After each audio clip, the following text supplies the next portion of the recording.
دوستو، آج ہم آپ کو مغل تاریخ کے ایک ایسے باب میں لے کر جا رہے ہیں جو اکثر کتابوں میں ذکر نہیں ہوتا۔ بادشاہ جہانگیر اور ملکہ نور جہاں کی محبت، سیاست، طاقت اور سازشوں کی وہ حقیقت جو صدیوں سے پردہ راز میں ہے۔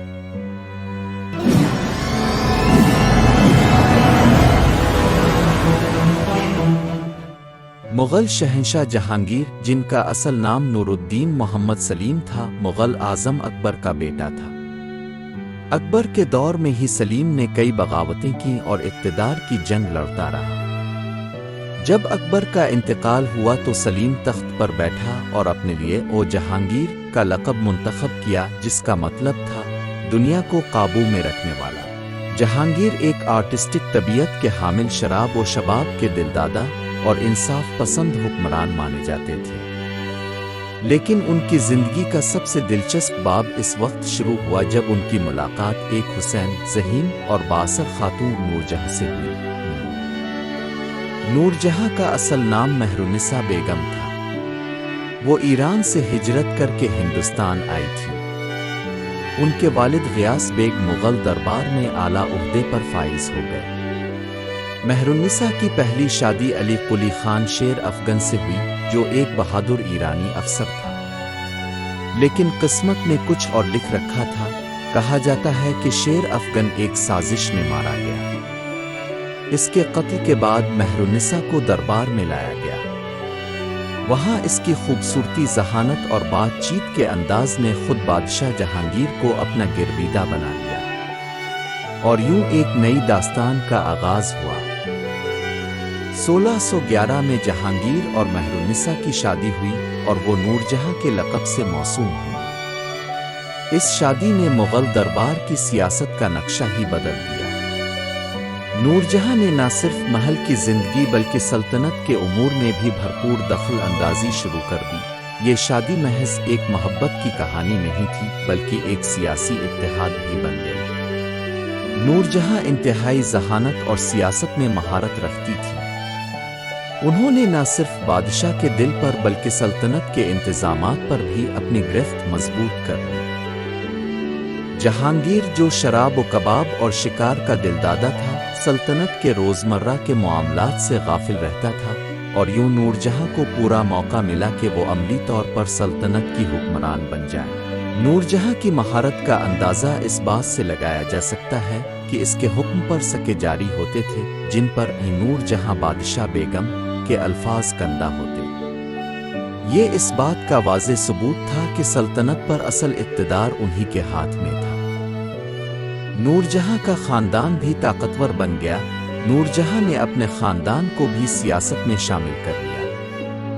ان کے والد غیاث بیگ کو اعتماد الدولہ یعنی ریاست کا سب سے بڑا وزیر بنا دیا گیا۔ ان کے بھائی آصف خان کو بھی دربار میں اعلیٰ عہدہ دیا گیا، جو بعد میں نور جہاں کے سیاسی کھیل میں اہم کردار ادا کرنے لگا۔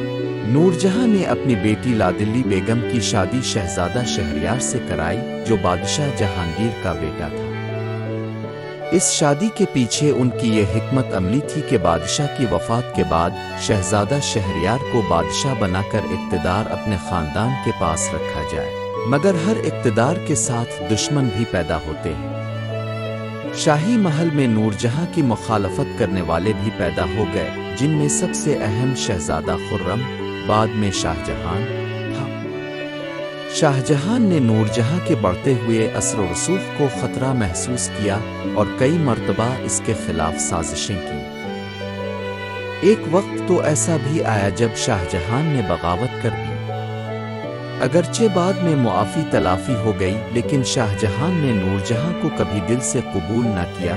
1627 میں جہانگیر کی وفات کے بعد سلطنت میں جانشینی کی جنگ چھڑ گئی۔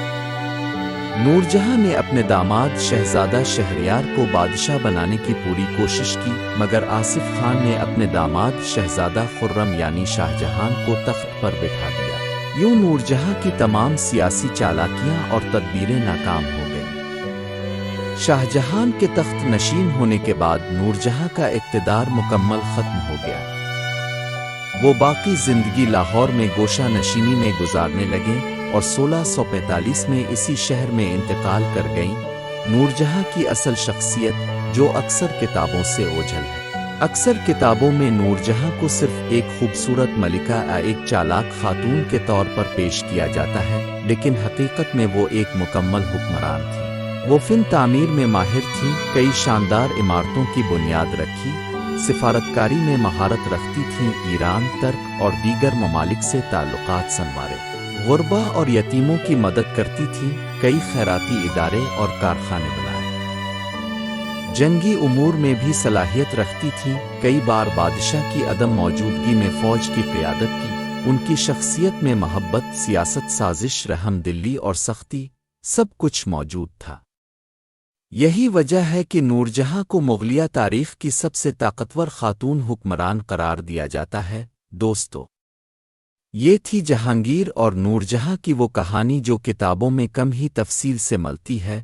ایک عورت کی ذہانت، محبت اور اقتدار کی یہ داستان آج بھی لوگوں کو حیران کر دیتی ہے۔